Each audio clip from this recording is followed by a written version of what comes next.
जय।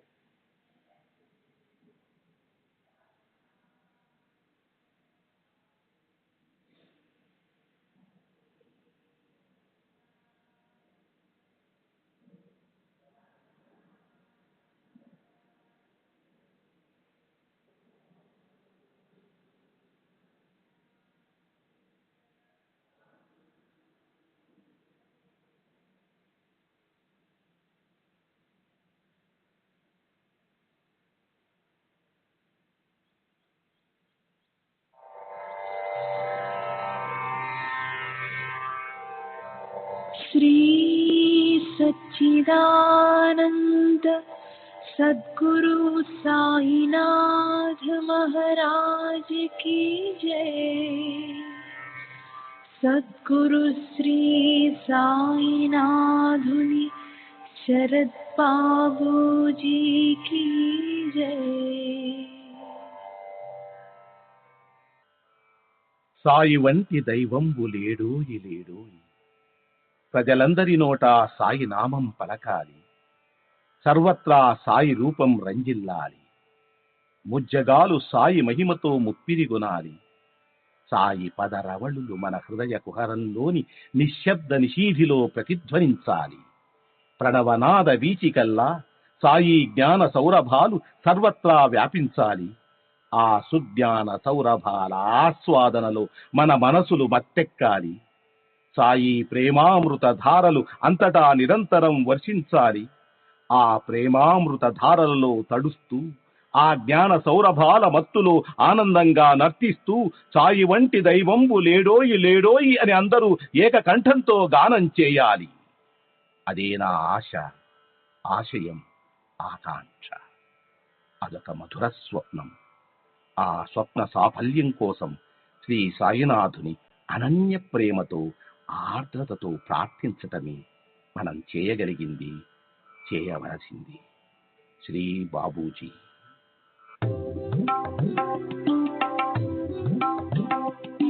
Sai Baba, Sai Baba, Sai Baba, Sai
Baba,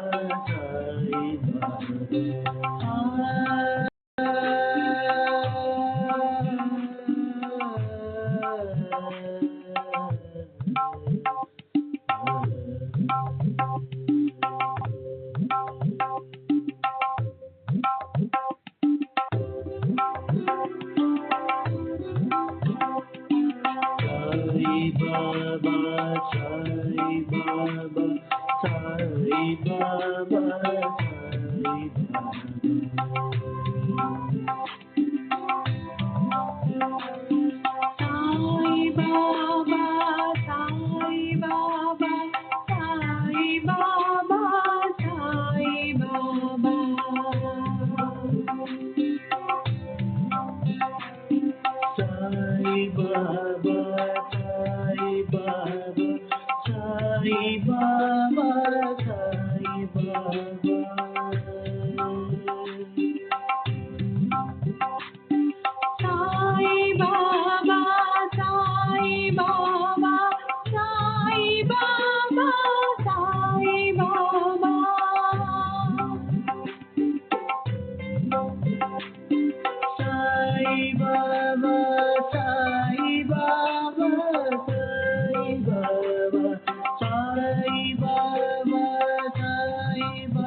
Sai Baba, Sai Baba, Sai Baba, Sai Baba,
Sai Baba, Sai Baba, Sai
Baba, Sai Baba.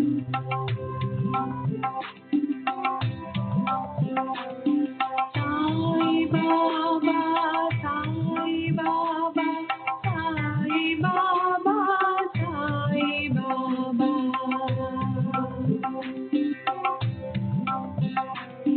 Sai Baba, Sai Baba, Sai Baba, Sai Baba.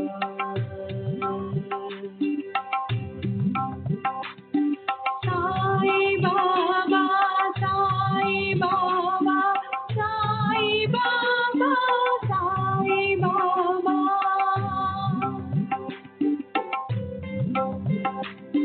Sai Baba, Sai Baba, Sai Baba, Sai Baba, Sai Baba, Sai Baba, Sai Baba, Sai Baba, Sai Baba,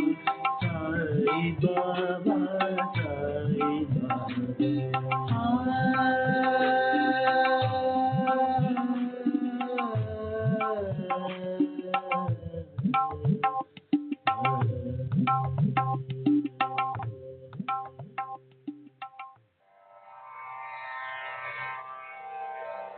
Shri सच्चिदानंद सद्गुरु साईनाथ महाराज की जय। सद्गुरु श्री साईनाथुनि शरद बाबू जी की जय।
श्री सच्चिदानंद सद्गुरु साईनाथ महाराज की जय। सद्गुरु श्री साईनाथुनि शरद बाबू जी की जय।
श्री सच्चिदानंद सद्गुरु साईनाथ महाराज की जय।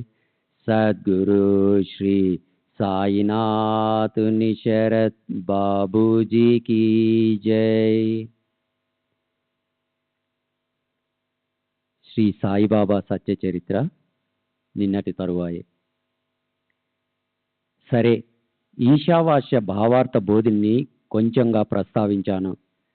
దాని మర్మం తెలుసుకోవాలంటే శ్రోతలు మూల గ్రంథాన్ని చూడాలి. ఈ కథను వర్ణించటంలో నా ఉద్దేశం వేరు. దాన్నిప్పుడు వినండి. తమ భక్తులు ఏదైనా గ్రంథం చదువుపోతున్నప్పుడు వారికి ఏదైనా అర్థం కాని ఓ వాక్యం ఎదురైతే అప్పుడు శ్రీ సాయి మహారాజు ఆ భక్తుల శంకకి సమాధానం తాము స్వయంగా మాట్లాడకుండానే ఎలా ఇచ్చేవారో చూడండి. దాన్ని సారాంశ రూపంగా శ్రోతలకు చెప్పాలన్నదే నా మనసులోని అభిలాష. ఈ కథకు ఇదే కారణం. కృపతో శ్రద్ధ పెట్టి వినండి.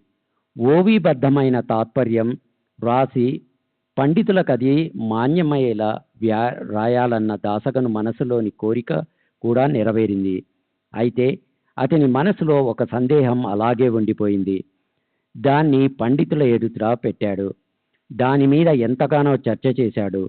అయితే ఎవరి వల్ల కూడా ఆ శంక తృప్తి కలిగించే విధంగా నిరసన కాలేదు. ఇంతలో ఏదో ఓ కారణంతో దాసగను షిరిడీ వెళ్ళాడు. అతని శంకా నివారణ ఎంతో సహజంగా అయిపోయింది. దర్శనం చేసుకోవటానికి దాసగను మసీదుకు వెళ్ళిపోయాడు. సాష్టాంగ నమస్కారం చేసి సాయి పాదాలపై తలపెట్టాడు. సుఖ సంపన్నుడయ్యాడు. మహాత్ముల అనుగ్రహ పూర్వక దృష్టి, మహాత్ముల నోటి నుంచి వెలువడే మధుర వాక్కులు, కాంతులొలుకుతూ మహాత్ములు చిందించే మందహాస వందనం, ఇవన్నీ భక్తులకు క్షేమ కుశల ప్రాప్తిని కలిగిస్తాయి. మహాత్ములు కేవలం దర్శనంతోనే సమస్త పాపాలు ప్రక్షాళనమవుతాయి. ఇక వారితో నిత్య సహవాసం అనే నిధి లభించిన వారికి లభించే పుణ్యం ఎంతని వర్ణించగలం.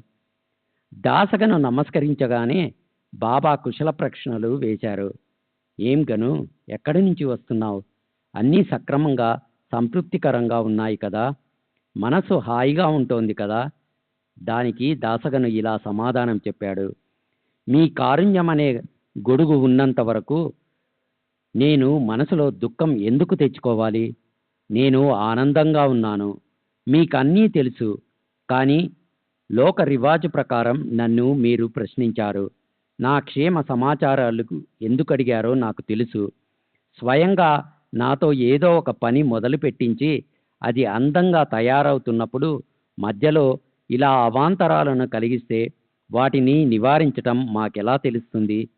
సరే, ఈ ఇద్దరి పరస్పర సంవాదం నడుస్తున్నప్పుడు దాసగను బాబా పాదాలు నొక్కటం మొదలుపెట్టాడు. మెల్లగా ఈశావాస్య భావార్థ బోధిని గురించి అతను ప్రశ్నించాడు. బాబా, ఈశావాస్య భావార్థ బోధిని వ్రాస్తున్నప్పుడు కలం కదలకుండా ఆగిపోయింది. మనసులో శంకలు కుశంకలు తలెత్తాయి. వీటిని మీరే విప్పి చెప్పాలి అని గనుదాసు జరిగిందంతా మొదటి నుంచి చివరి వరకు బాబాకు ఏకరువు పెట్టాడు. నివారించడానికి కష్టమైన ఆ సందేహాన్ని ఆయన ముందు పెట్టాడు. గనుదాసు సాయినాథులతో ప్రార్థనాపూర్వకంగా, బాబా, నేను గ్రంథం రాసిన శ్రమంతా వ్యర్థమైపోతుంది. ఈశావాస్య ఉపనిషత్తు గురించిన సమాచారమంతా పూర్తిగా మీకు తెలుసు. ఈ గ్రంథంలోని గూఢార్థం నాకు అర్థం కాకపోతే సందేహం దూరం కాదు అని ఆర్తించాడు. దానికి మహారాజు ఆశీర్వాదపూర్వకంగా ధైర్యం చెప్పి ఇలా అన్నారు. నీవు ప్రశాంతంగా ఉండు. ఇందులో కష్టమేముంది? వచ్చిన చోటికి తిరిగి వెళ్ళినప్పుడు అక్కడ కాకా పనిపిల్ల నీ శంకను నివారిస్తుంది. కాకా అంటే బాబుసాహెబ్ దీక్షిత్. బాబాకితను ఓ ప్రేమిక భక్తుడు. అతను సదా సర్వదా కాయ వాచ మనస నిరంతరం గురుసేవలో నిమగ్నమై ఉంటాడు. ప్రఖ్యాత ముంబై నగరం దగ్గర ఉన్న పార్లే అని పేరు గల గ్రామంలో హరిబాబు ఉండేవాడు. ఇంట్లో అమ్మా నాన్నలు అతనికి పెట్టిన పేరు హరి. అందరూ అతన్ని బాబు సాహెబ్ అనేవాళ్ళు. కానీ బాబా మూడో పేరు పెట్టాడు. బాబా కాకా మహాజనిని బడే కాకా, పెదనాన్న అనేవారు. నానాసాహెబ్ నిమోన్కర్ని మహాతరే కాకా అంటే ముసలి పెదనాన్న అనేవారు. బాబు సాహెబ్ని లంగడే కాకా అంటే కుంటి బాబాయి. లండన్లో కారు జారి పడటం వల్ల ఒక పాదం కుంటిగా అయిపోయిందని, లేదా ఆయన శరీరం లావుగా ఉండటం వల్ల బంబ్యా కాకా అంటే బోండాం బాబాయి అనేవారు. కొందరికి అమ్మా నాన్నలు ఒక పేరు పెడతారు, రాశిని అనుసరించి మరో పేరుంటుంది. కానీ ఏదో మారు పేరుతో పిలుస్తుంటారు. ఈ ప్రకారంగా పేర్లు ఎన్నో రకాలుగా ఉంటాయి. సాయి మహారాజు అప్పుడప్పుడు పెట్టిన వేర్వేరు పేర్లే వ్యవహారంలో నడిచేవి. ఆ పేర్లకు తమకి లభించిన పదవిగానో లేదా తమ విశిష్టతను దర్శింపచేసే చిహ్నంగానో భావించి బాబా భక్తులు ప్రేమతో ఉంచుకునేవారు. బాబు సాహెబ్ దీక్షిత్కు భిక్షు అని, కాకా అని పేర్లు కూడా పెట్టారు బాబా. ఆ పేర్లతోనే దీక్షిత్ షిరిడీ జనుల్లో ప్రసిద్ధి చెందాడు. గనుదాస్కి ఇతరులందరికీ మనసులకి ఆశ్చర్యం కలిగింది. కాకా పనిపిల్లేమిటి, ఈశావాస్య ప్రశ్నను విప్పి చెప్పటమేమిటి అని. పనిపిల్ల అంటే పనిపిల్లే. ఆమె చదువు ఎంతుంటుంది? తెలివి, శాస్త్ర పరిజ్ఞానం మాత్రం ఎంతుంటుంది? అది అందరికీ విలక్షణము అనిపించింది. శ్రీ సచ్చిదానంద సద్గురు సాయినాథ్ మహారాజ్ కీ జై. సద్గురు శ్రీ సాయినాథ్ నిశరద్ బాబూజీ కీ జై.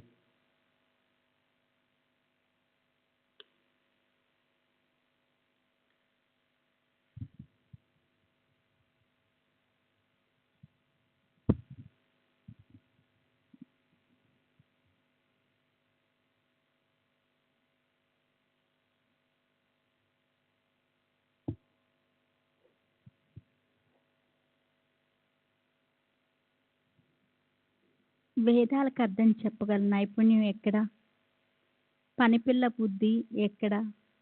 సాయి మహారాజు వేళాకోళం ఆడుతున్నారేమో అని భక్తులు అనుకున్నారు. అందరికీ సాయి మహారాజ్ కేవలం వినోదమే చేస్తున్నారనిపించింది. కానీ గణిదాస్కి మాత్రం అది నిజమనిపించింది. సాయిబాబా మాటలు విని సాయిబాబా అలా సహజంగా గమ్మత్తుగా పైకి మాట్లాడుతున్నారని భక్తులకు అనిపించినప్పటికీ గణిదాస్కి అది నిజమే అనిపించింది. భక్తులకు కూడా సాయిబాబా ఇది సహజంగా వినోదంగా అని ఉంటారని అనిపించినప్పటికీ అలా అనటంలో ఉన్న పరిహాసాన్ని చూడాలని ఎప్పుడిలా ఆతృత కలిగింది. బాబా మాటలు పరిహాసంగా ఉండని లేకపోని అవి ఎన్నటికీ వ్యర్థం కావు. బాబా పలికే ప్రతి అక్షరంలోనూ అర్థం అనే నిధి ఉంటుంది. బాబా నోటి నుంచి వచ్చే శబ్దాలు కేవలం నోటి మాటలు కావు. అది బ్రహ్మదేవుడు ప్రాణుల నుదుటిపై వ్రాసిన భవిష్యత్తే. అందులో ఒక్క అక్షరం కూడా వ్యర్థం అయ్యేదే కాదు. ఆ శబ్దాలు సరిగ్గా సమయానికి అనుభవంలోకి వచ్చేవి.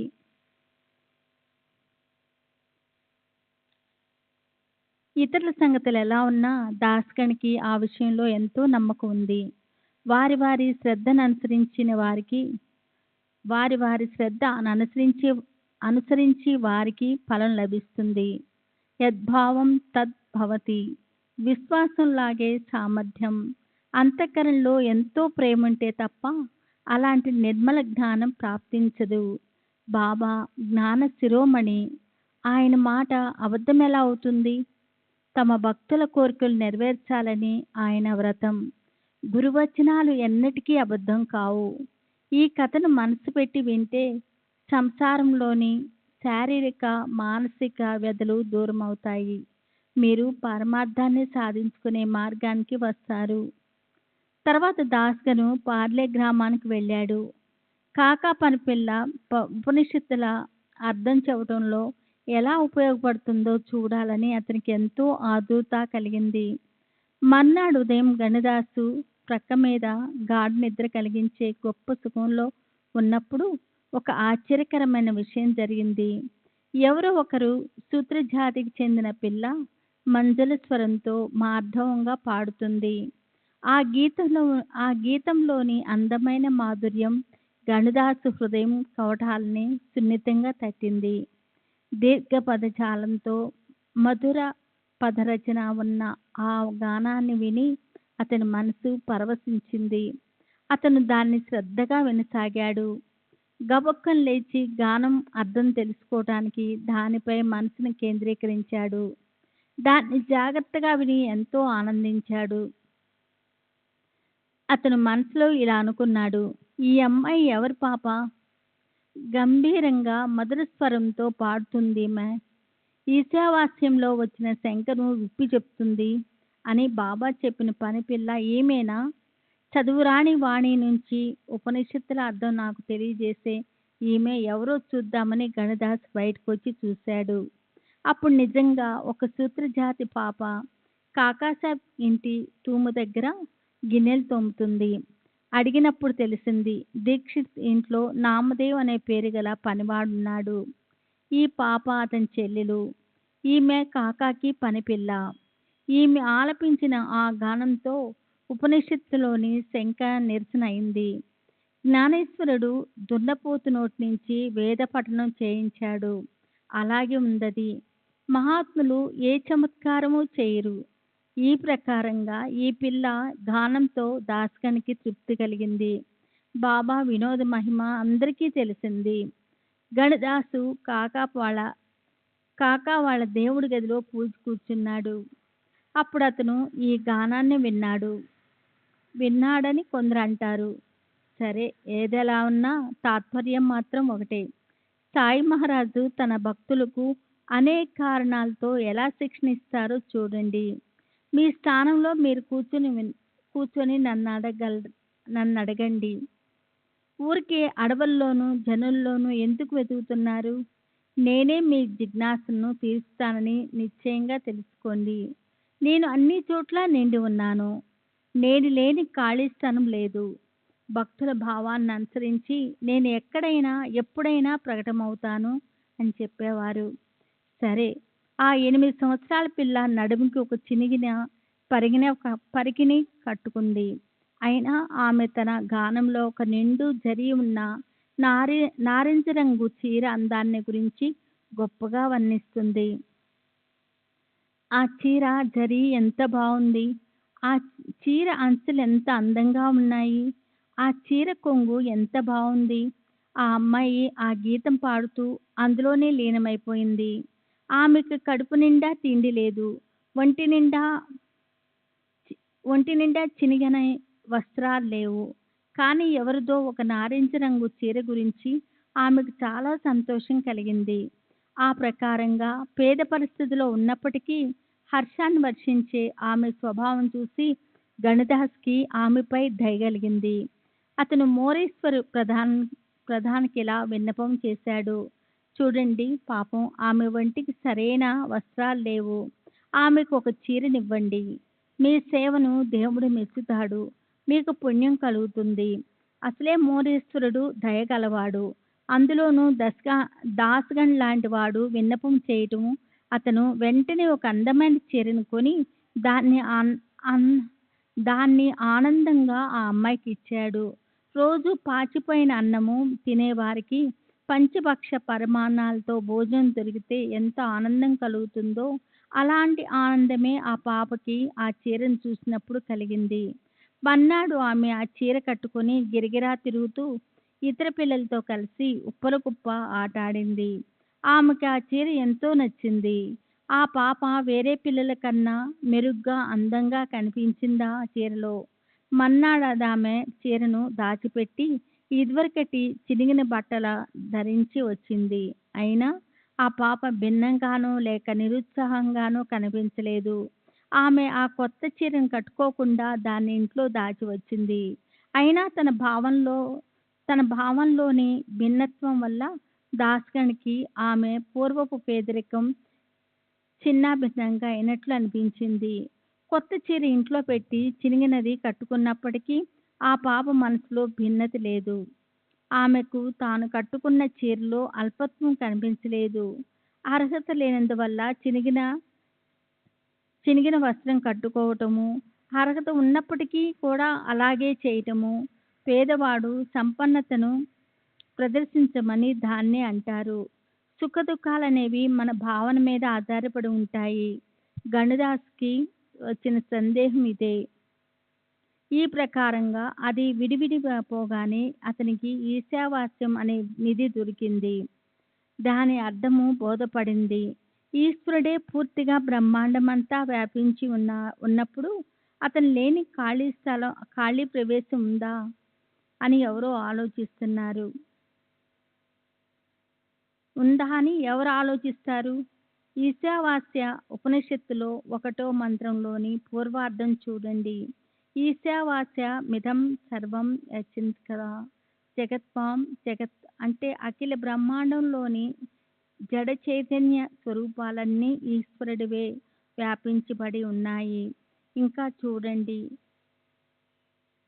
అంటే శ్రీకృష్ణుడైన నేను నా అవ్యక్త రూపంతో ఈ జగతంతా వ్యాపించి ఉన్నాను. ఈ పరబ్రహ్మ పూర్ణమే, ఈ జగత్తు కూడా పూర్ణమే. పూర్ణ పరబ్రహ్మ నుంచే ఈ పూర్ణ జగత్తు ఉత్పన్నమైంది. కనుక పూర్ణ పరబ్రహ్మ నుంచి పూర్ణ జగత్తు యొక్క కల్పనేనని తెలిసినప్పటికీ పూర్వ పూర్వ పర బ్రహ్మే మిగిలి ఉంటుంది. ఈశావాస్య ఈశావాస్య ఉపనిషత్తులోని శాంతి పాఠం అంటే వేదాంతాన్ని పఠించే ముందు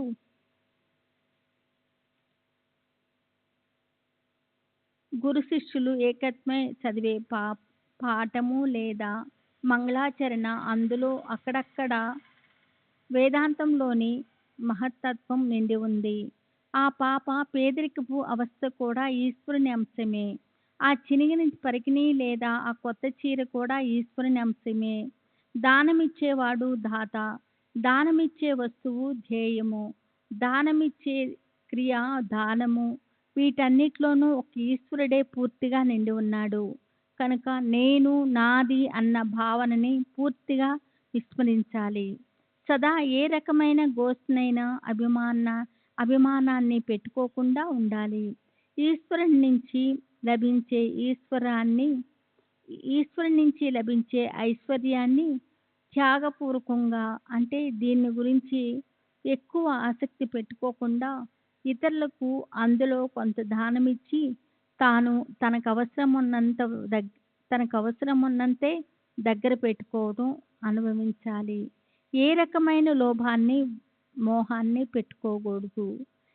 ఈశావాస్య ఉపనిషత్తులో 1వ మంత్రంలోని ఉత్తరార్థం చూడండి. బాబా అమోఘవాణి ఇలా ఉండేది. లెక్కలేనంత మంది భక్తులు ఈ అనుభవాన్ని పొందారు. బాబా తమ ఆయుష్నంత వరకు ఎన్నడూ షిరిడీ విడిచిపోలేదు.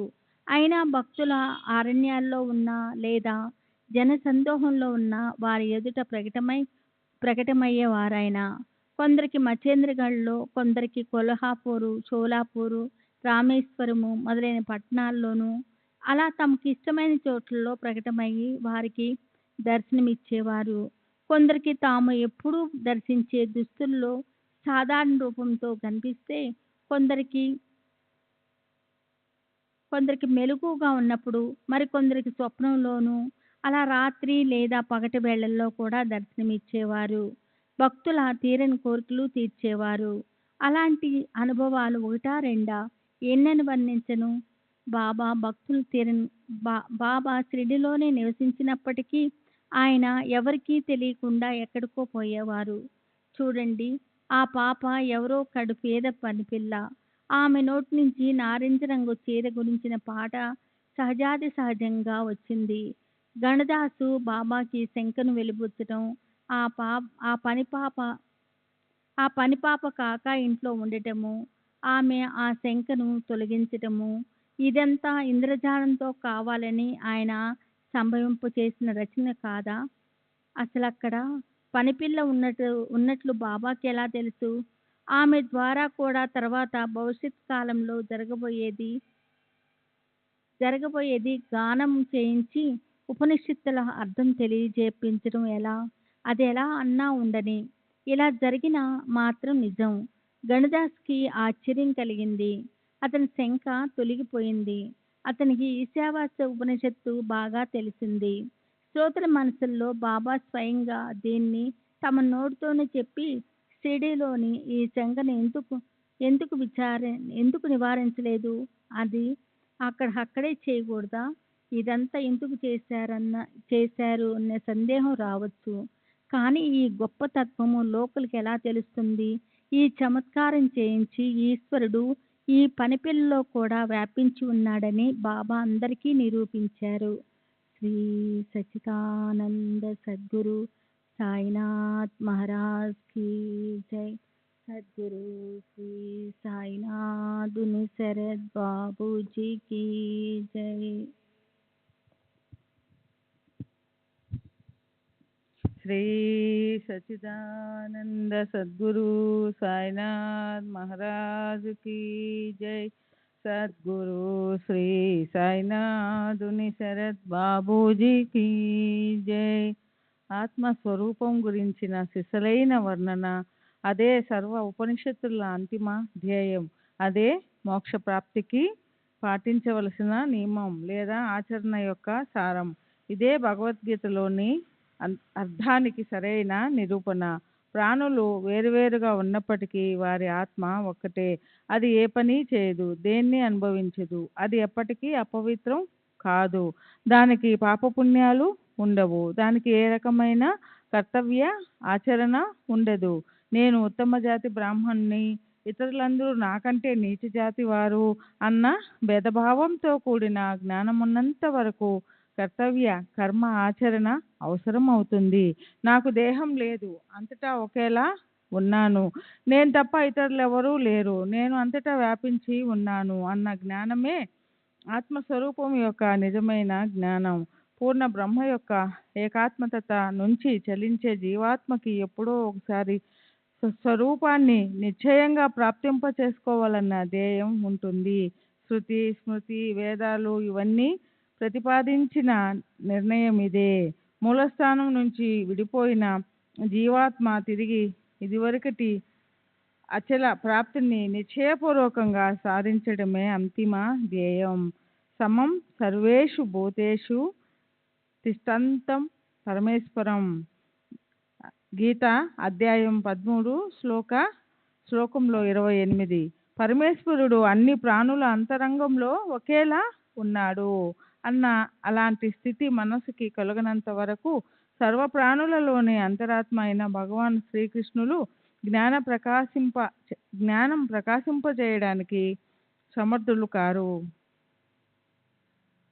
శాస్త్రాలచే అంగీకరించబడ్డ కర్మ చేయడంతో చిత్తశుద్ధి కలిగితే విశ్వము పరమాత్మల ఐక్యరూపం అనుభవంలోకి వస్తుంది.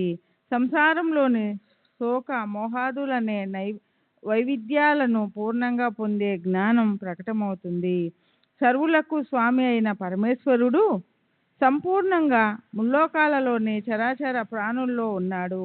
అతను నిష్క్రియ, అవిభాజ్య, పరాత్పర ఈశ్వరుడు అయి ఉన్నాడు. అతను శరీరరహితుడు, త్రికాల బాధితుడు, అస్తిత్వ రూప సత్యము అంటే సత్స్వభావం కలవాడు.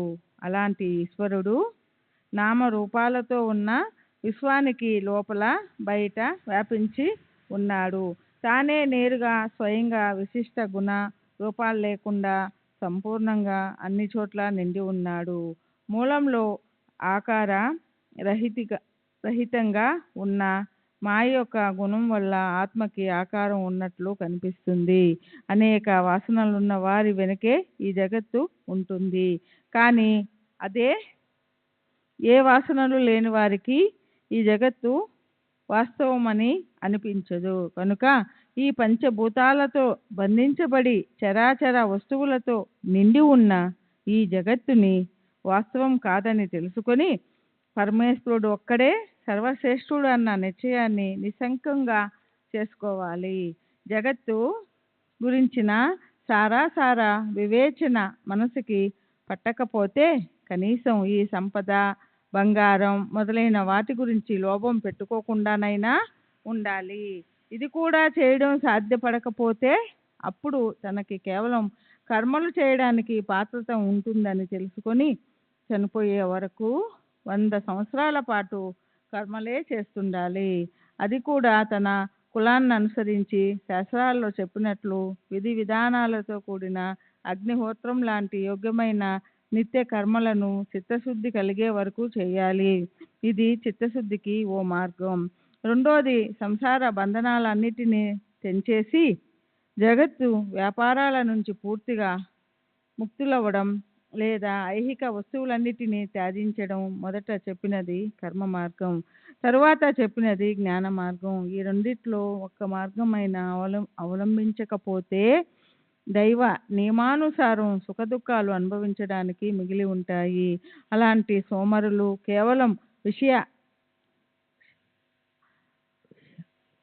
విషయోవ భోగాలతో తమకి ధన్యత కలుగుతుందనుకునే వారు ఎన్నటికీ ఉద్ధరించబడరు. వారి పతనం ఈశావాస్యంలోని తరువాతి 3వ మంత్రంలో ఎంతో కఠిన శబ్దాలతో వర్ణించబడింది. అసూర్యనామతే లోక అందేన తమ సాంవ్రత తన్ స్తే ప్రేత్యభి గచ్చంతి ఏకే చాత్మ హనోజనం. ఈ ప్రకారంగా తమ ఆత్మ ఘాతకాన్ని కలిగించుకునే లోకులు మరణించాక దుఃఖము, క్లేశము, అజ్ఞానము అనే అంధకారంతో వ్యాపించి ఉన్న అసురుల నానా రకాల నరక రూపయోనుల్లో జన్మిస్తారు. శిష్యులకి గల అధికారాన్ని గుర్తించగల సద్గురువు ఈ బ్రహ్మ విద్యను, ఉపనిషత్తుల బోధను సర్వులకి సరిసమానంగా ఒకేలా ఇవ్వరు. మనోవృత్తి, జగత్తు, పరమేశ్వరుల ఏకాత్మతను అంగీకరించినంత వరకు ఉపనిషత్తుల ఉపదేశం కేవలం శబ్దాలకే పరిమితమవుతుంది. కానీ అలాంటి శాబ్దిక బోధ కూడా అవసరం. ఎందుకంటే జిజ్ఞాసువులు మొదట దాన్నే అడుగుతారు. కనుకే బాబా నీకు పనిపిల్ల చెప్తుందని దాసగుణ్ణి షిరిడీ నుంచి పార్లేకి పంపించారు. స్వయంగా బాబాయే దీన్ని ఒకవేళ చెప్పి ఉంటే అప్పుడు తరువాత పని జరిగి ఉండేది కాదు. నేనొక్కనే ఉన్నాను, నేను తప్ప ఈ ప్రపంచంలో అన్యులెవరూ లేరు అన్న బాబా యొక్క ఏకమే వాద్వితీయ జ్ఞానం తెలిసేది కాదు. ఆ పనిపిల్ల మరెవరో కాదు, స్వయంగా నేనే అన్న సూచనని బాబా ఇచ్చారు. ఈశావాస్య ఉపనిషత్ అర్థాన్ని అనుభవపూర్వకంగా తెలియజేశారు. కొద్దిగా పరమేశ్వరునిది, ప్రత్యేకంగా గురువుది అనుగ్రహం లేనప్పుడు ఆత్మజ్ఞానం ప్రాప్తింప చేసుకోవడానికి సిద్ధ పురుషుల ఉపదేశం ఆవశ్యకం. ఆత్మజ్ఞాన ప్రబోధక శాస్త్రాలను చెవులతో వినాలి. నేనే అంతటా ఉన్నాను, నేను తప్ప అన్యులెవరూ లేరు అన్న విషయాన్ని గురించే స్పష్టం చేసుకోవాలి.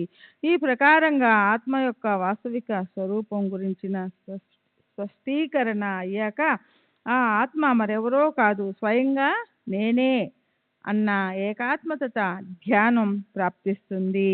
దానితోనే ఆత్మ ప్రసన్నమవుతుంది.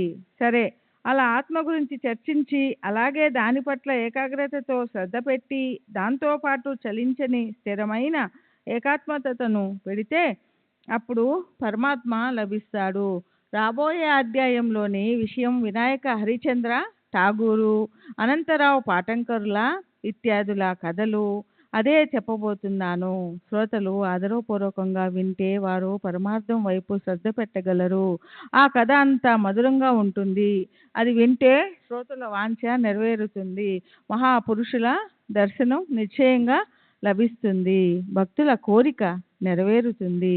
సూర్యుడు ఉదయించిన తరువాత అంధకారం నశించినట్లు ఈ కథ అమృతాన్ని ఆస్వాదిస్తే ప్రపంచంలోని మాయ, మమకారం అనే వలను దూరంగా విసిరివేయగలరు. కల్పన లేనటువంటి సాయిబాబా కుశలతను వర్ణించడానికి ఆయన తప్ప ఎవరు సమర్థులు? నన్ను కేవలం నిమిత్తం చేసుకొని ఆయన స్వయంగా ఈ కథను నా నోటి నుంచి చెప్పిస్తున్నారు. సర్వులకి శుభమస్తు.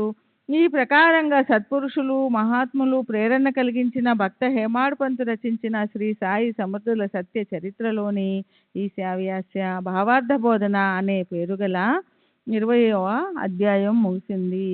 శ్రీ సద్గురు సాయినాథార్పమస్తు. శుభం భవతు. 20వ అధ్యాయానికి పరిపూర్ణ వివరణ. దాసగనుకి ఈశావాస్యంలో ముఖ్యంగా ఏ మంత్రం లేదా అందులోని ఏ విశిష్ట భాగంలోని అర్థం తెలియలేదు. దేనికోసం అతను బాబా దగ్గరికి వెళ్ళాడు అని కొందరు పాఠకులకు ప్రశ్న ఉదయిస్తుంది. ఎందుకంటే ఆ సందేహం నాకు కూడా కలిగింది. బాగా ఆలోచించిన మీదట నాకు అర్థమయ్యింది. మొదట మంత్రం ఉత్తరార్థంలో తేనా తక్తేనా భుంజిధా అనే మంత్రం అర్థం గురించే అతనికి సందేహం కలిగి ఉండొచ్చు. టీకాకారులు కూడా దానికి వేరువేరుగా అర్థాలు చెప్పారు. కొందరు ఈశ్వరుడు జగమంతా వ్యాపించి ఉంటాడు, ఆయన మనలోనూ ఉన్నాడన్న విషయాన్ని గుర్తుంచుకొని మమకారాన్ని, ఆసక్తిని త్యాగం చేసి కర్తవ్య పాలన కోసం మాత్రమే విషయాలను అనుభవించాలి అంటారు. మరికొందరు తమకు ఈశ్వర కృప వల్ల విషయ అనుభవాలు లభించాయి, వాటిని ఈశ్వరుడికి అర్పించి మిగిలిన వాటిని అనుభవించాలి. దీనికోసం గీతలోని 3వ అధ్యాయం శ్లోకం 12 ఆధారంగా తీసుకున్నారు. ఇష్టాన్ భోగాన్ హి ఓ దేవా దాస్యంత్యే యజ్ఞ భావిత తైట్టర్థాన ప్రధా వైభ్యో యో యబుష్కు స్తేన ఏమనస్సం యవస్సనం. యజ్ఞంతో తృప్తిపడిన దేవతలు మీరు కోరుకున్నవి అనుభవిస్తారు. వారు ఇచ్చిన అనుభవాన్ని వారికి అర్పించకుండా దాన్ని స్వయంగా అనుభవించేవారు దొంగలే. ఇక్కడ ఈశ్వరునికి అర్పించడం లోని అర్థం ఈ పనిలో సాయం చేసిన వారి వాటాన్ని వారికి ఇవ్వటంగా తీసుకోవాలి. అయితే ఇంకా మరికొందరు తమకు అవసరమైన ధనం తాము తీసుకోవాలి, మిగిలిన భాగాన్ని ఇతరుల కోసం ఉపయోగించాలి. ఏ రకంగానూ లోభం పెట్టుకోకూడదు. ఈ ధనం ఎవరిది, మనది మాత్రమే కాదు. అయితే సాయిబాబా దానికి అర్థం తమ నోటితో చెప్పకుండా కాకా పనిపిల్లతో తెలియజేశారు. ఆ పనిపిల్ల ఎంతో నిరుపేద, కడుపు నిండా అన్నం, కట్టుకునేందుకు బట్ట లేదు. అయినా ఆమె ఎంతో ఆనందంగా ఉంది. ఇతరుల చీరల వైభవం చూసి ఆమెకు మత్సరం కలగలేదు, లేక తన దైన్యానికి సిగ్గు పడలేదు. ఆ చీర గురించి ప్రేమతో పాట పాడింది. మర్నాడు ఆమెకు స్వయంగా అందమైన కొత్త చీర లభించింది. ఒకానొక నిర్వికార సన్యాసిలాగా ఆమె దాన్ని కాదనలేదు. దాన్ని ఆనందంగా తీసుకొని ఇష్టంతో కట్టుకుంది. ఇతర పిల్లలతో పాటు గిరగిరా తిరుగుతూ ఉప్పుల కుప్ప ఆట ఆడింది. కానీ ఆ మర్నాడు ఆ చీరను పెట్టెలో దాచి వచ్చింది. అందులో ఆసక్తి కలగలేదు, దానిపై ఆశ పెట్టుకోలేదు. దాన్ని ఎవరైనా ధరించవచ్చు లేదా తానే దాన్ని మళ్ళీ కట్టుకోవచ్చు అన్న ఉదార భావన ఆమెకు ఉంది. తన పేదరికాన్ని ఆమె మర్చిపోలేదు. మళ్ళీ అంత ఆనందంగానూ ఉండిపోయింది. ఆమె సంసారంలో ఎలా వ్యవహరించాలన్న దాని గురించిన ఇంత బోధని బాబా ఆ పనిపిల్ల ద్వారా నేర్పించారు. తేనా తక్తేనా బుంజిధా అనే దాని అర్థాన్ని విప్పి చెప్పారు. దాంతోపాటు ఆ పనిపిల్ల మరెవరో కాదని స్వయంగా తానేనని ఉపనిషత్తులోని ఈ మహాతత్వాన్ని, ఈశావాస్యం ఇదం సర్వం యత్కించిత్ జగతాం జగత్ అనుభవాన్ని అందరికీ ఇచ్చారు. బాబా కుశలత ఎంత గొప్పది. ఇప్పుడు పై అధ్యాయంలో ఓవి 108, 123 మధ్యలో హేమాడ్ పంతు ఈశావ్యాసోపనిషత్తులోని మొదటి 3 మంత్రాలను వివేచన చేశారు. దాన్ని ఇంకా స్పష్టంగా తెలియజేసే ప్రయత్నం చేద్దాం. ఈ 3 మంత్రాలంటే భారతీయ వేదాంతాలలో తత్వజ్ఞానంలోని సారమే. అప్పుడు దాన్ని బాగా అర్థం చేసుకోవడానికి పునరావృత్తి, విస్తరణ దోషాలను స్వీకరించవలసిన అవసరం ఉంది. ఆ 3 మంత్రాలు ఇలా: 1 ఈశావ్యాస మిదం సర్వం యత్కించిత్ జగత్యం జగత్ తేన తక్తేన భుంజిధా మా గృధం కస్య ధనం. అఖిల బ్రహ్మాండంలో జడ చైతన్య రూప జగత్తంతా ఈశ్వరుడే వ్యాపించి బడి ఉంది. ఇది గుర్తుంచుకొని ఈ ఈశ్వరుణ్ణి సదా స్మరణలో చేసి ఈ జగత్తులోని విషయాలను యథావిధిగా అనుభవించాలి. ఎలాంటి మమకారము లేదా ఆసక్తి పెట్టుకోకూడదు. ఈ భోగ్య వస్తువు ఎవరిది అంటే ఎవరిది కాదు. శ్రీకృష్ణ భగవానులు గీతలో చెప్పారు. శ్రీ సచ్చిదానంద సద్గురు సాయినాథ్ మహారాజ్ की जय. सद्गुरु श्री साईनाथुनि शरद बाबूजी की जय.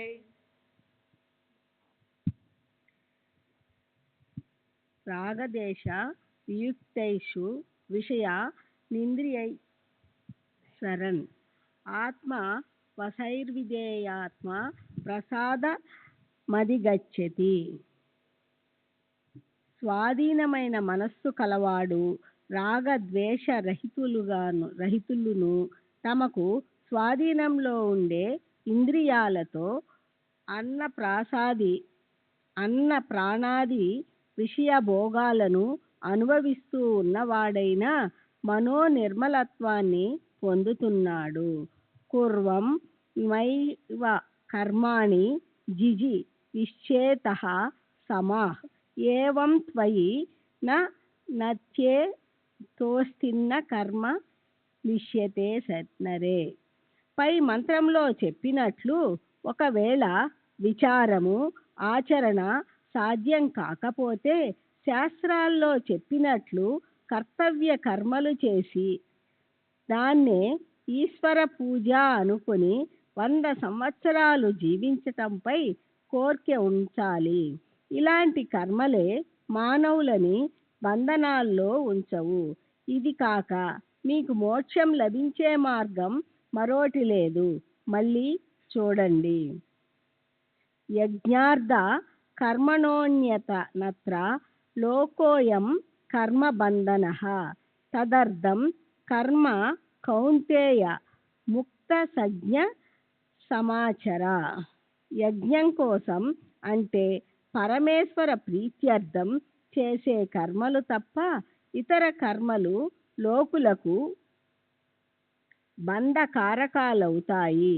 కనుక ఓ కౌంతేయ, సగం అంటే ఆసక్తిని వదిలేసి పరమేశ్వర ప్రీత్యర్థం నీవు కర్మలు చేయి.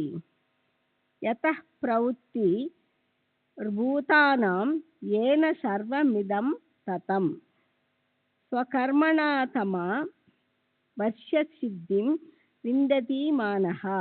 ఎవరి పట్ల ఎవరి వల్ల సర్వభూతాలు అంటే సర్వ సృష్టిలోని సజీవ నిర్జీవ పదార్థాలు ఉత్పన్నమవుతాయో, ఎవరితో ఎవరి వల్ల సర్వభూతాలు అంటే సర్వ సృష్టిలోని సజీవ నిర్జీవ పదార్థాలు ఉత్పన్నమవుతాయో, ఎవరితో జగత్తంతా వ్యాపించబడి ఉందో అతని పూజను తమ కర్మలతో ఆరాధిస్తే మానవులకి జ్ఞాన యోగ్యతారూప సిద్ధి ప్రాప్తిస్తుంది. అయితే ఆ కర్మల్లో ఆసక్తులు కాకుండా దాని సఫలంపై ఆశ పెట్టుకోకుండా చేయవలసి ఉంటుంది. బ్రహ్మణ్యాదాయ కర్మాణి సజ్ఞం తక్వా కరోతి యః లిప్యతేన స పాపేన పద్మపత్రమివాంబస. బ్రహ్మార్పణ చేసి ఆసక్తి రహితులుగా చేసే కర్మలు కమలపత్రం నీటితో అంటబడనట్లు పాపాలతో లిప్తం కాకుండా అంటే దోషభూయిష్టం కాకుండా ఉంటాయి. కర్మజం బుద్ధియుక్త హి ఫలం త్యక్త్వా మనీషణః జన్మబంధ వినుర్ముక్త పదం గచ్చస్య నామయం. సమత్వ బుద్ధితో కూడిన వివేకవంతులు కర్మలు చేస్తున్నప్పటికీ కర్మల ఫలాలపై ఆశ వదిలేసి జనన మరణ రూపమగు బంధాల నుంచి ముక్తులై దుఃఖరహితమైన మోక్ష పదవిని చేరుకుంటారు. అసూర్యానామతే లోకా అంధేన తమసావృతః తాంస్తే ప్రేతాభ్యగచ్చని ఏకే చాత్మహనోజనః. అయితే అలా చేయకుండా తమకు ఆత్మ విఘాతం కలిగించుకునేవారు అసురుల అంటే దుఃఖము క్లేశము అజ్ఞాన రూప అంధకారంతో వ్యాపించిన దుష్ట స్వభావం కల నానా రకాల నరక రూప యోనుల్లో మరణానంతరం జన్మిస్తారు. మానవ శరీరం అన్ని యోనుల్లోకి శ్రేష్టము, దుర్లభము. అది అదృష్టవశాత్తు లభించి కూడా జనన మరణ రూప సంసార సాగరాన్ని దాటే ప్రయత్నం చేయని మానవులు మూర్ఖులు. మొదటి మంత్రంలో చెప్పిన జ్ఞాన మార్గం లేదా రెండవ మంత్రంలో చెప్పిన కర్మ మార్గం, వీటిలో ఏ మార్గాన్ని అవలంబించకుండా నిరంతరం కామోపభోగాల్లో దృష్ట కర్మల్లో నిమగ్నమైన ఆత్మఘాతకాలు పదే పదే పశుపక్షులు లేదా కీటకాలు క్రిములు మొదలైన నీచ దుఃఖ యోనుల్లోనో లేదా భయంకర నరకంలోనో పడవలసి వస్తుంది. చూడండి గీత. అనేక చిత్త విభ్రాంత మోహ జాల సమావృత ప్రసక్త కామభోగేషు పతంతి నరకే శుచౌ. అనేక మనోరథాల్లో చిత్తం భ్రమించి మోహజాలంలో చిక్కుకొని కామభోగాల్లో ఆసక్తి చెంది లోకులు ఘోర నరకంలో పడతారు. తానహం విశతః క్రూరాన్ సంసారేషు నరాధమాన్ క్షిపామ్యజస్రమ సుఖాన సురీవయోనిగా. అలా ఆ దుష్ట క్రూర పాపి నరాధములని నేను నిరంతరం అసూరియోనుల్లో పడేస్తాను, అంటే జన్మింపచేస్తాను. కనుక మానవులు మనుష్య యోనిలో జన్మించి తమను తాము ఉద్ధరించుకోవాలి. ఉద్ధరేదాత్మ నాత్మ నమవసాదయేత్. ఆత్మైవ హ్యాత్మనో బంధురాత్మై వరిపు రాత్మనః. తనను తామే ఉద్ధరించుకోవాలి, తమకు తాము వినాశనం కలిగించుకోరాదు. ఎందుకంటే ప్రతి ఒక్కరూ తమకు తామే బంధువు లేదా తమకు తామే శత్రువు. శ్రీ సచ్చిదానంద సద్గురు సాయినాథ్ మహారాజ్ की जय.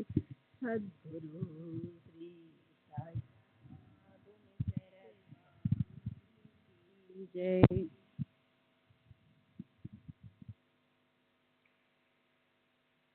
శ్రీ సచ్చిదానంద సద్గురు సాయినాథ్ మహారాజ్ की जय.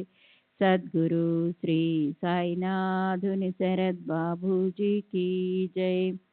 21వ అధ్యాయం అనుగ్రహ కరణం. వినాయక్ ఠాకూర్ని, అనంతరావు పాటంకర్ని, పండరీపురం వకీలుని అనుగ్రహించుట. శ్రీ గణేశునికి నమస్కారం. శ్రీ సరస్వతీదేవికి నమస్కారం.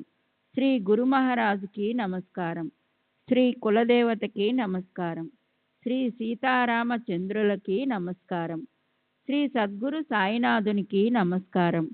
గడచిన అధ్యాయం చివర్లో చెప్పినట్లు వినాయక హరిశ్చంద్ర ఠాకూర్కి మహాపురుషులంటే శ్రీ సాయినాథుల దర్శనం ఎలా అయిందో ఏకాగ్ర చిత్తంతో వినండి. వక్త మాటలు చెవిలో పడగానే శ్రోతలు ఆనందంతో ఊగిపోకపోతే, వారి దేహం రోమాంచం అవ్వకపోతే ఆ మాటలు వ్యర్థమేనని తెలుసుకోవాలి. దాన్ని విని శ్రోతలు అందులో లీనం కాకపోతే, వారి కంఠం మనోవికారాలనే ఉత్కృష్టమైన అవస్థతో రుద్ధమవ్వకపోతే, కను పాపల్లో సుళ్ళు తిరిగిన ఆనందాశ్రువులు కనురెప్పలు దూసుకొని జాలువారకపోతే ఆ కథనం వ్యర్థమైందనే చెప్పాలి. బాబా మాటలు మనసుని ఆనంద డోలికల్లో ముంచేస్తాయి. ఆయన బోధనా పద్ధతి గొప్ప అలౌకికమైనది. ప్రతిసారి ఆయన కృత్యాలు నిత్యనూతనంగా అద్భుతంగా ఉండేవి. ఆయన చరణాలకు నా నమస్కారం. మనకి అదృష్టం ఉదయించకపోతే సాధు సత్పురుషులతో అనుబంధం ఏర్పడదు. ఎంతో సామీప్యంలోనే ఉన్న అత్యంత పాపులకి వారు కనిపించరు. ఈ సిద్ధాంతంలోని నిజానిజాలను నిర్ణయించి చూపటానికి మన దేశంలో సుదూర తీరాలకో లేక ఏ విదేశాలకో వెళ్ళవలసిన అవసరం లేదు. నేను నా స్వంత అనుభవాన్నే శ్రోతలకు చెప్తాను. బాంద్రా పట్టణంలో పీర్ మౌలానా అనే పేరుగల ఓ సుప్రసిద్ధ సిద్ధపురుషులుండేవారు. హిందూ, పార్సీ మొదలైన అన్య ధర్మాలకు చెందిన జ్ఞానులు, పండితులు కూడా ఆయన పవిత్ర దర్శనం చేసుకుంటుండేవారు. అతనికి ఇనూస్ అనే పేరుగల ఓ సేవకుడుండేవాడు. నేనా పట్టణంలో న్యాయమూర్తిగా ఉండేవాణ్ణి. మౌలానా సాహెబ్ దర్శనానికి రమ్మని అతను నన్నెంతగానో అర్థించేవాడు. అయితే అక్కడికి వేలాది మంది వస్తుంటారు. మనం ఎలా వెళ్ళగలం?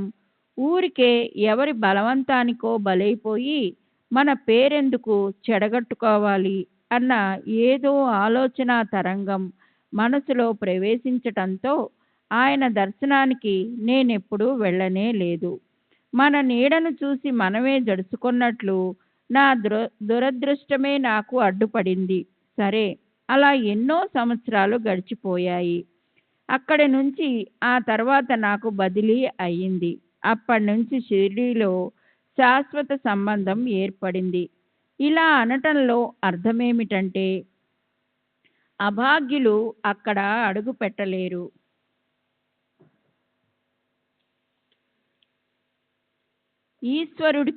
ఈశ్వరుడి కృపామృత వర్షంతోనే సత్పురుషుల సాన్నిధ్యం సహజంగా సంప్రాప్తిస్తుంది. లేకపోతే ఆ యోగం ఎంతో కఠినం. ఈ విషయానికి సంబంధించిన ఓ మధురమైన కథను శ్రోతలు పరిశీలన దృష్టితో వినండి. అనాది కాలం నుంచి సత్పురుషులతో సంపర్కము, వారి గుప్త వ్యవస్థ ఎలా ఉంటాయో చూడండి. సమయం సందర్భం కలిసొచ్చినప్పుడు తమకి ఇష్టమైన చోట తమ కార్యం నెరవేర్చటానికి ఈ మహనీయులు అవతరిస్తారు. అయితే వారు ఒకరి నుంచి ఒకరు వేరుగా ఉండరు. మహనీయుల స్థానాలు, వారి సమయాలు, వారి కార్యాలు వేరుగా ఉన్నప్పటికీ ఒకరి మనోగతాన్ని మరొకరు సంపూర్ణంగా తెలుసుకుంటారు. వారందరి ఆంతర్యంలోనూ ఏకత్వమే ఉంటుంది. సార్వభౌములు అక్కడక్కడ తన స్థావరాలను ఏర్పరచి అధికారులను నియమించి అక్కడ సుసంపన్నతని, వైభవాన్ని సంపాదించినట్లు, అలాగే స్వానంద దీపికలను వెదజల్లే ఈ సామ్రాట్టులు ప్రకటమై తమ ఆ రాజ్యాన్ని, అంటే తమ అవతార కార్యాన్ని రహస్యంగా సూత్రంతో కదిలించి నడిపిస్తుంటారు. ఓసారి ఇంగ్లీషు చదువులు చదివి బిఏ పట్టా సంపాదించిన ఓ వ్యక్తి, వినాయకరావు ఠాకూర్, మెల్లమెల్లగా మార్గాన్ని అతిక్రమిస్తూ పెద్ద పేరున్న అధికారి అయ్యాడు.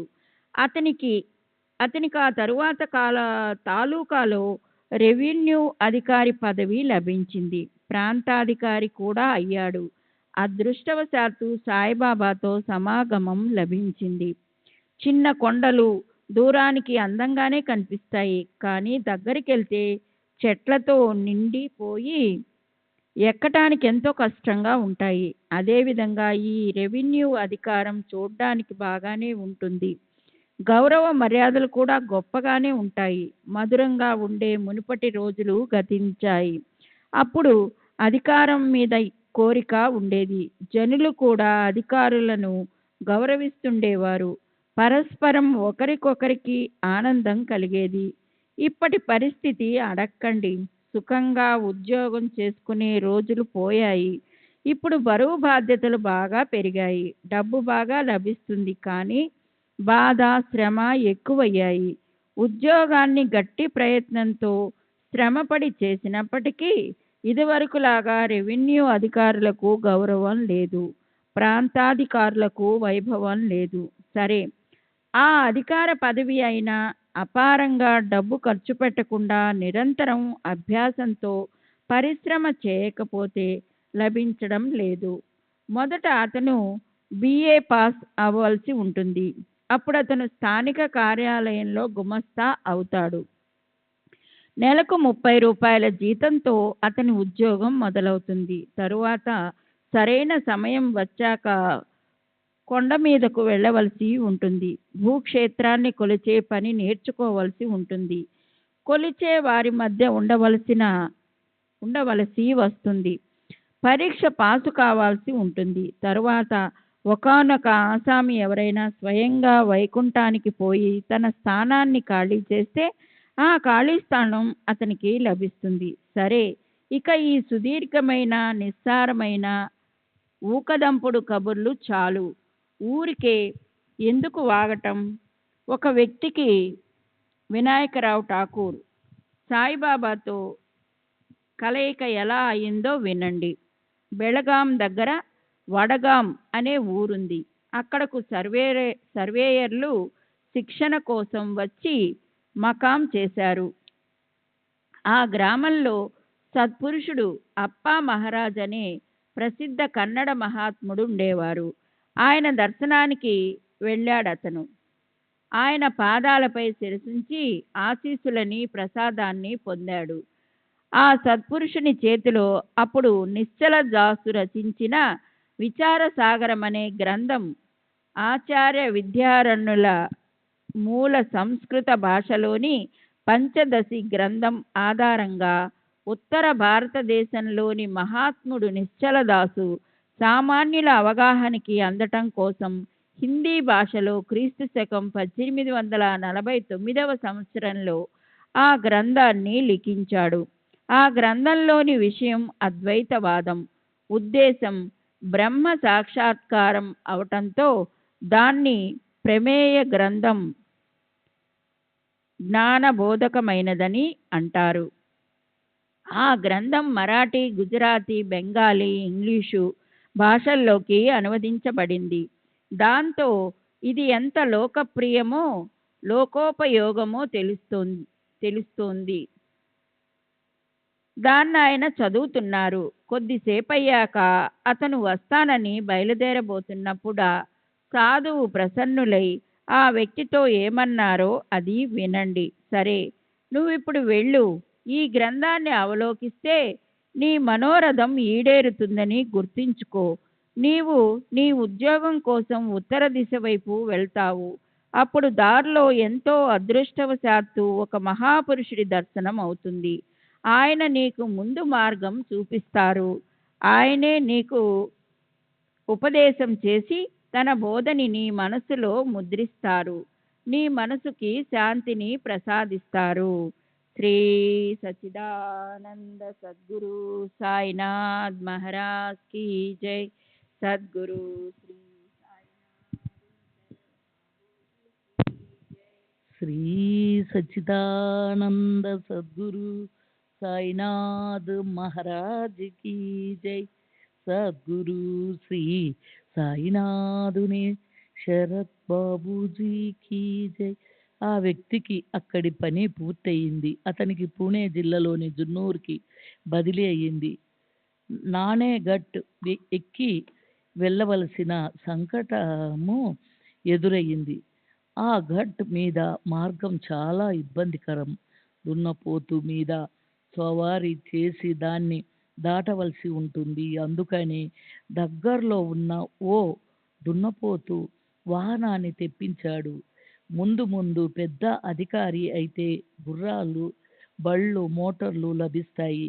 అయితే అప్పటికి దున్నపోతుని తీసుకొని ఆ అవసరం తీర్చుకోవాలి. ఘాట్ని నడిచి ఎక్కటం అసాధ్యం. దున్నపోతు తప్ప మరో సదుపాయం లేదు. అలా ఆ నానేఘట్ వాహనము చిత్రంగా ఉంది కనుక అతను ఆలోచించాడు.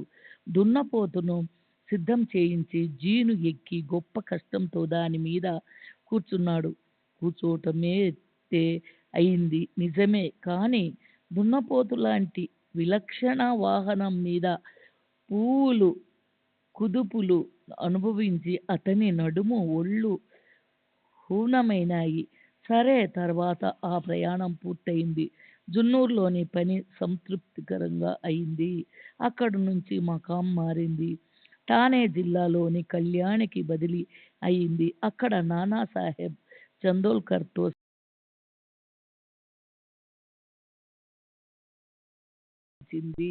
మర్నాడు అవకాశం వచ్చింది. చందోల్కర్ అన్నాడు, నాతో పద, షిరిడి వెళ్దాం, ఇద్దరము బాబా దర్శనం చేసుకుందాం. శ్రీ సచ్చిదానంద సద్గురు సాయినాథ్ మహారాజ్ కీ జై. సద్గురు శ్రీ సాయినాథుని శరత్ బాబూజీ కీ జై.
श्री सच्चिदानंद सद्गुरु साईनाथ महाराज की जय।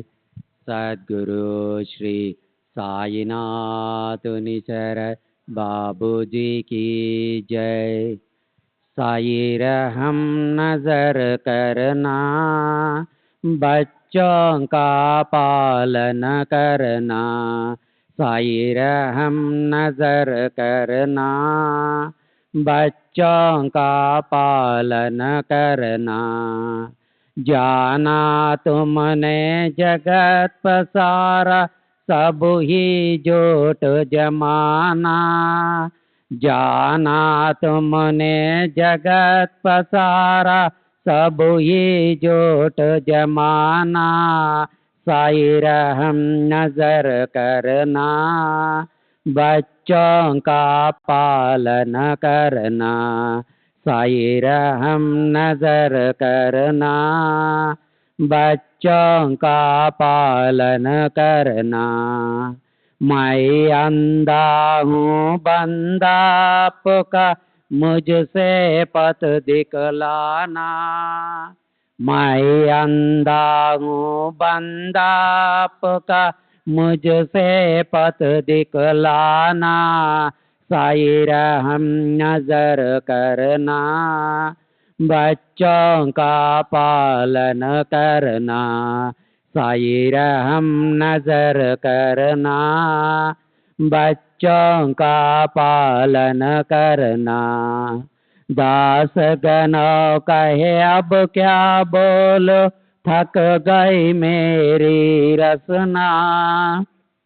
असगनो कहे अब क्या बोलो, थक गई मेरी रसना। साई रहम नजर करना, बच्चों का पालन करना। साई रहम नजर करना, बच्चों का पालन करना।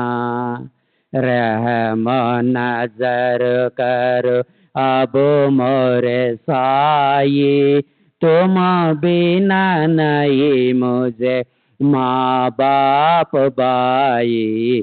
रहम नजर करो मैं अंधा हूँ बंदा तुम्हारा। मैं अंधा हूँ बंदा तुम्हारा। मैं ना जानो, मैं ना जानो, मैं ना जानो।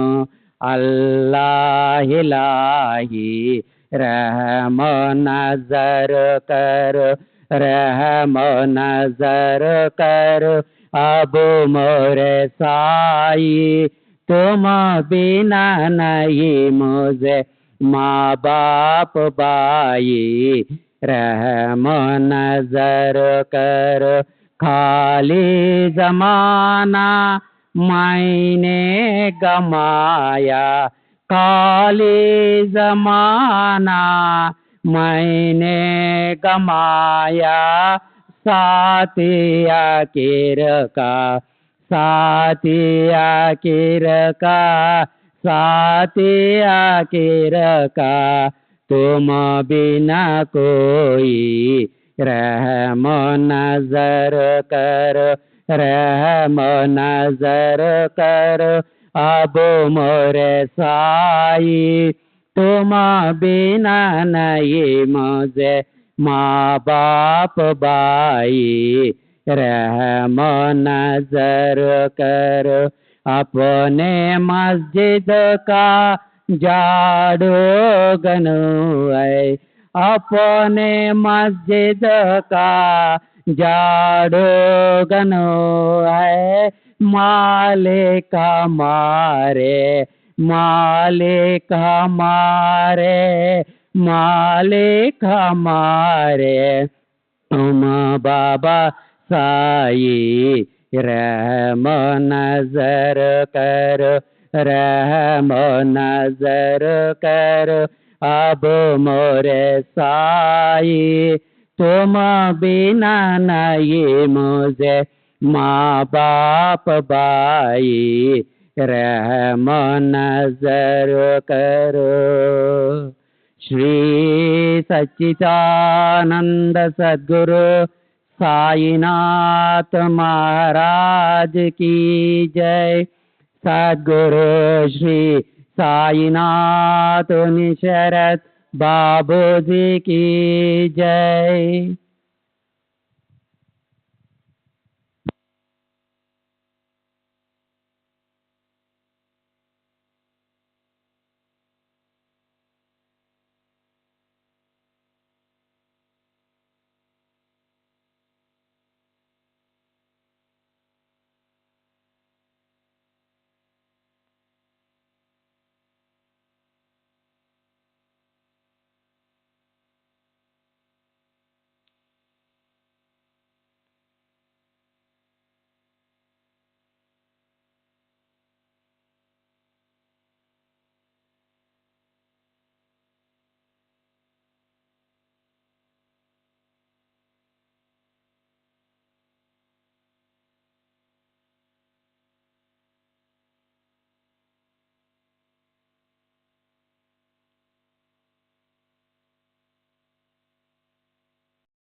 श्री सच्चिदानंद सद्गुरु साईनाथ महाराज की जय। सद्गुरु श्री साईनाथुनि शरद बाबू जी की जय।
Sai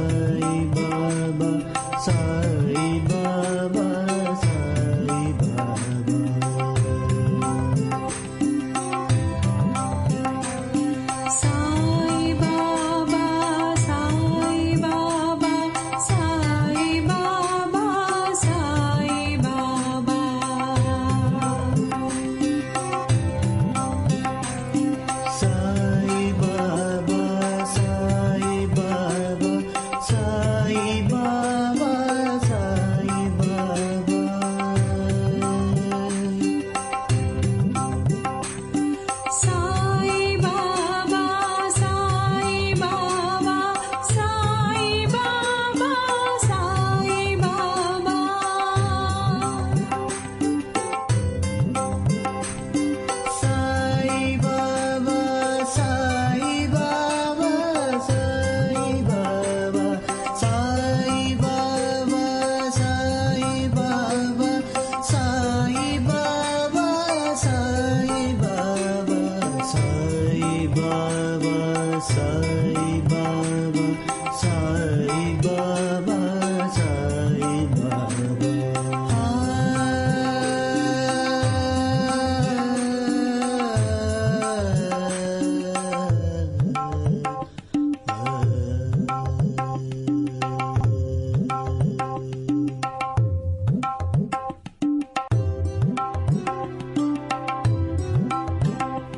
బాబా